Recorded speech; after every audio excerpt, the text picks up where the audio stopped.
Right, so there are two things on a boat that can kill you, and you're looking at one of them. The other one is gas, but the boom is a frequent cause of fatalities and serious injuries. In fact, there was a chap who sadly got killed on the Atlantic rally for cruises, the Ark, in October. The boom came across in an accidental jibe and knocked him on the side of the head.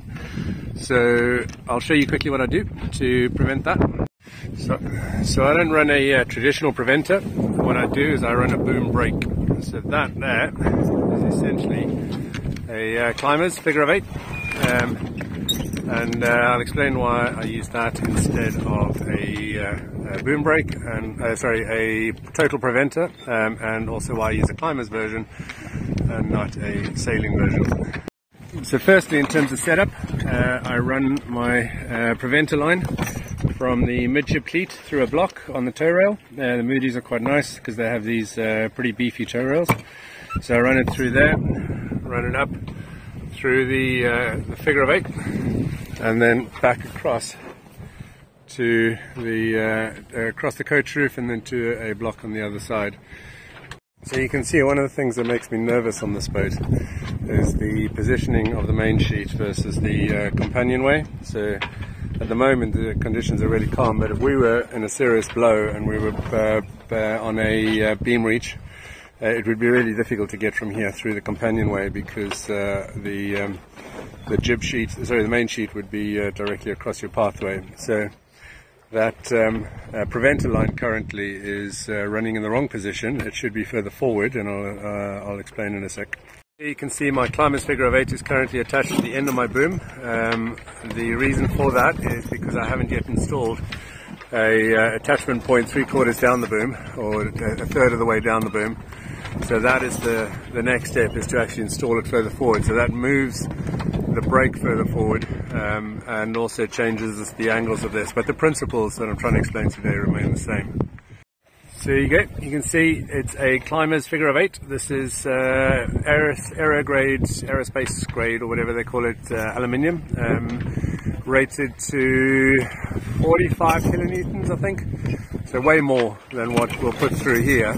And also the grade of aluminium is equivalent to marine grade.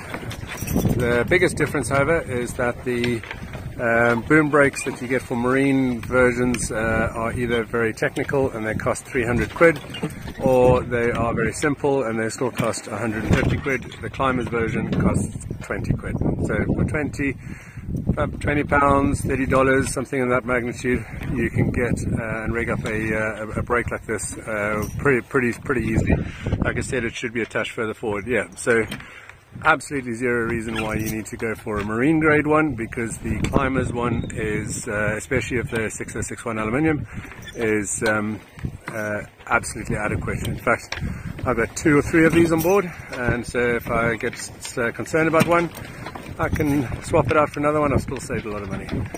At the moment the winds are really light, so I'm doing something a little stupid. I've got my arm over the main sheet. Don't do that at home. But I'll show you what happens. If we jibe accidentally, this comes across and gets caught on that climber's figure of 8.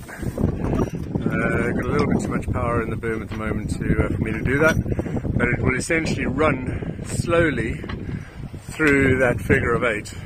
And the reason why I've gone for the ones with the horns is because if you need that little bit more extra resistance, you know, if you're in a 20 knot wind, then you can actually loop it over one of the horns and give you that little bit more resistance.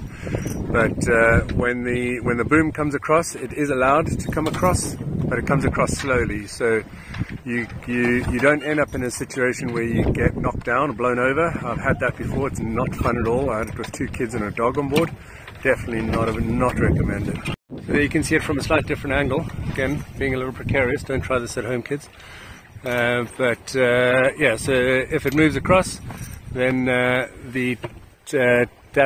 section of the line will feed through the boom brake, feed through the other section, nice and slow, nice and controlled. The boom goes across, and you essentially end up heaving to. So if you do end up in a situation where you've accidentally jibed, you end up in a heave-to. You don't end up in a knockdown or getting pushed over and things falling around inside your cabin and so on. So yeah, top tip from me: if you want a preventer, don't rig a preventer as such. They are dangerous.